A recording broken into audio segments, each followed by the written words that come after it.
Hello everyone! You will see that I recently posted some instructions for your upcoming media project as well as your final project. What I'd like to do now is walk you through the library resources so that you can use those in order to find information right from your home computer. So I added a link to the library right here in the final project instructions. So I'm going to click on that. You can also get there by just going to the River Valley website, clicking on student support, and then scrolling down to the library. So what I'm going to do now is show you that once we are in the library, you have the ability to go right here and search for any topic that's related to what you're working on. For our purposes, it would be psychology. Obviously, you can use this for any class you have if you're looking for resources through the library's website. However, since we are working in psychology and the things that I'm asking you to look up are psychology related, it's going to be a good idea for you to first check out these databases here. So I'm going to click on that. Once I do that, you can get to it through a variety of ways, but I'm going to click right on P for psychology. I'm going to scroll down and you're going to see that this is the psychology database. I'm going to click on that, and that is going to bring me to an area where whatever I look up is going to be related specifically to topics related to psychology. So for example, if we were to look up a topic like conditioning, and we looked that up in the database that you find when you first open the website, you would get all sorts of type of conditioning. You would get things such as athletic conditioning, air conditioning, as well as some topics related to psychology. But the psychology database is going to give you, like I said, specific psychology work. So with that being said, let's look up, for example, classical conditioning.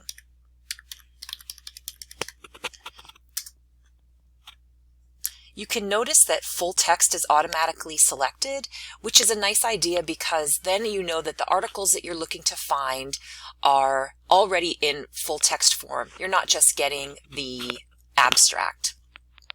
So what I'm asking you to do is look up information, and ideally I would like it to be within the past 5 to 8 years.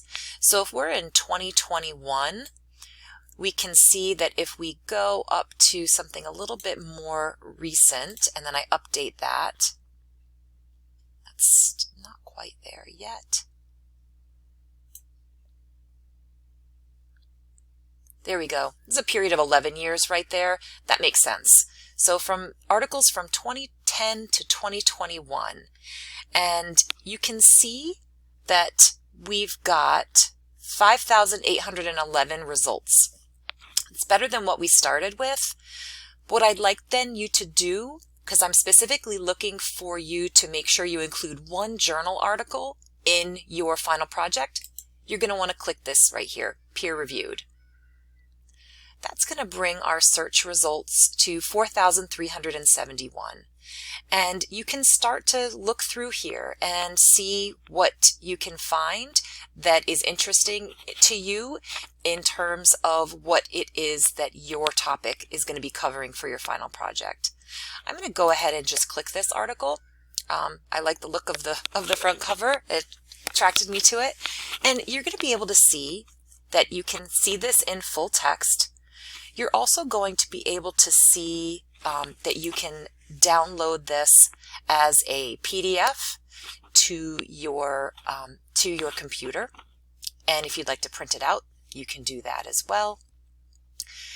You're going to be able to see that you can find that does have some abstract information to kind of give you an overview of what the article looks like, and see if that's something that you'd like to use. If you do decide to use it, you can also go over here and make it really easy for yourself and click Cite, because I have asked you to cite your sources, and this provides you with an exact copy of the citation that you can use to go directly into the end of your PowerPoint. So you just want to double check and make sure that that looks good. You can click copy, and then that will be copied so that you can use it in your presentation. So that's one way of finding journal articles, or what I would call the scholarly journals. Now, again, you can feel free to go back and search in the overall database that was first found by going to the library's website. Just make sure again that you're looking for articles that are not older than 10 years old, ideally, and if you have any help at all, the librarian, whose name is Sarah Hebert, her information can be found right on the River Valley's library website. And again, getting to that library online is just going to student support, clicking the library link, and you're right back to where we started. Again, this is for a general search. It's a great idea to look here too, but I recommend going right to this area of databases and then going to the psychology database. Down here is where you are going to find the library director's email information. She's fantastic. She loves to look for information and help you find what you're looking for. So between her as well as myself, we should be able to answer your questions and hopefully get you what you need.